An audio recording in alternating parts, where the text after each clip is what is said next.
Your name and your question, please. My name is Paul Vance. My question relates to environmental policy and specifically to cap and trade. As you know, Ohio would have to pay significantly more under a cap and trade plan because we would have to purchase credits to continue to emit at the same levels that we do now. Other states that don't have to use coal for their energy generation would not have to pay those credits. At this debate 2 years ago, Mr. Bocheri, the word you used to describe the effect of cap and trade on our region was devastating. Now you are proposing a carbon-based cap and trade policy. Would you explain why you are proposing a policy that would increase costs disproportionately for our area? And could I hear from the other candidates to explain their position on cap and trade and environmental policy? Thank you. Okay, so the same question for all the candidates about explaining their policy on cap and trade, is that correct? Okay. Yes?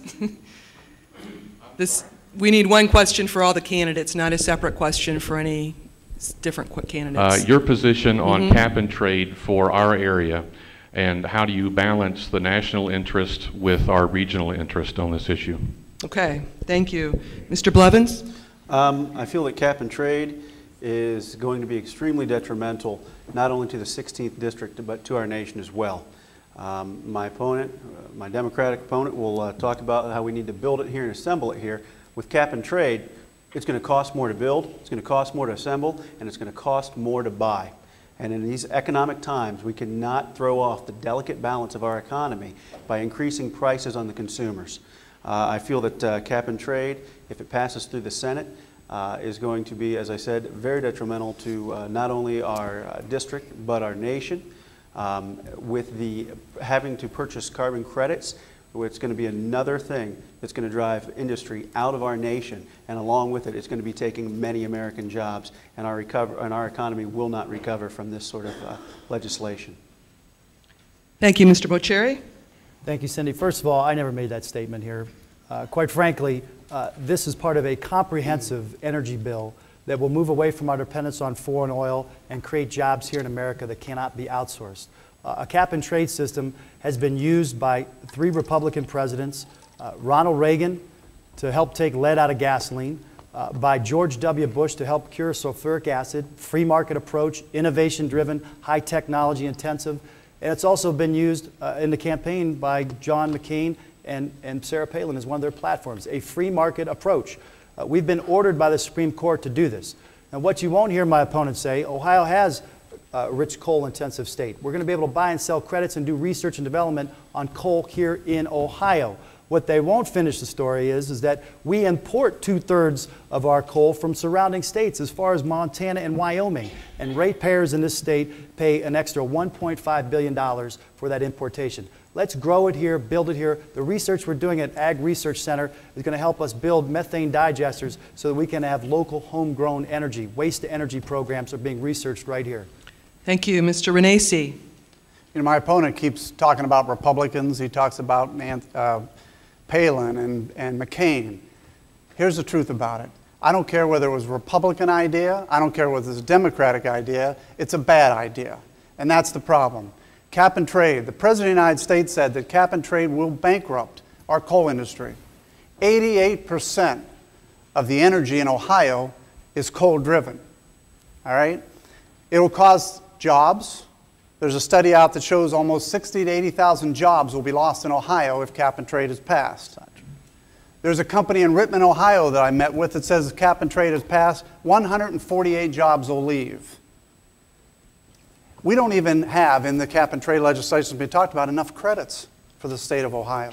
So ultimately, we're talking about increases to individual homes. We're talking about increases to businesses. We're talking about a job-killing bill. And I've said this time and time again. There should not be one congressman in the state of Ohio that voted for cap and trade that should ever be allowed to go back to Washington. Thank you. Mr. Ross? Cap and trade is only one of a couple of ways to help abate carbon. Carbon is now a recognized pollution by the EPA, so they're mandated to control it like any pollution. The cap and trade program, like he said, is a program that's worked with sulfuric acid, other programs, but it's only one of several.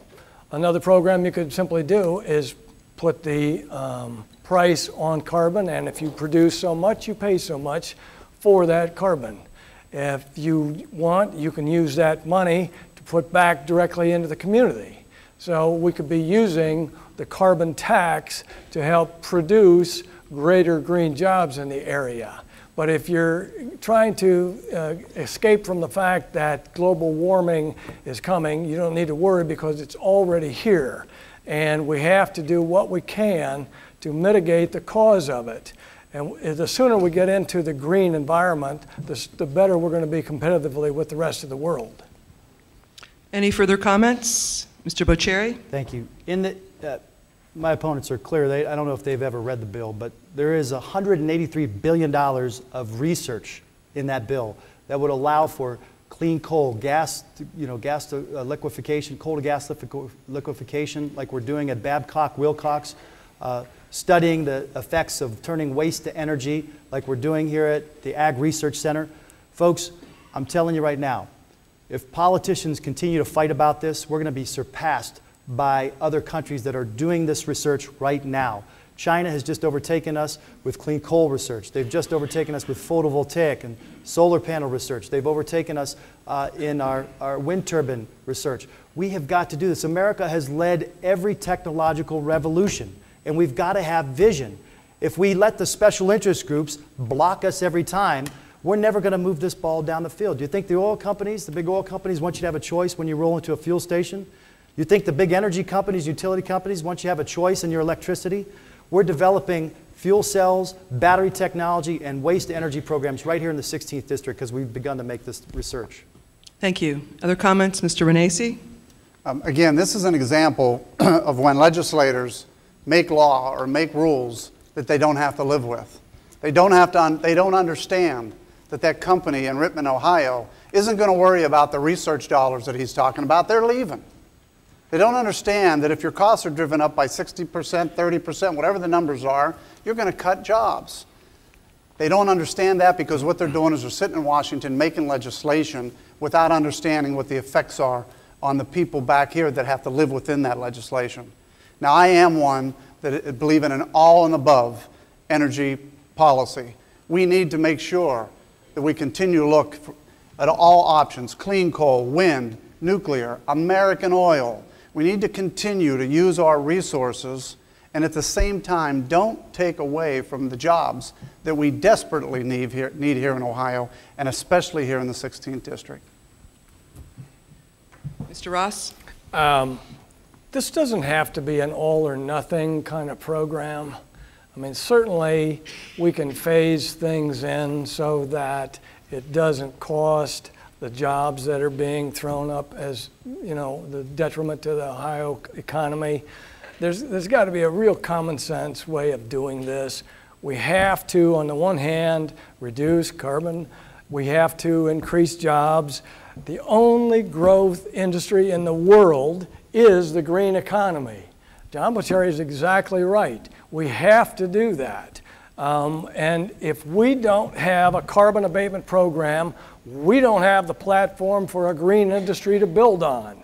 It's that simple. And without that, there are no growth jobs in the future.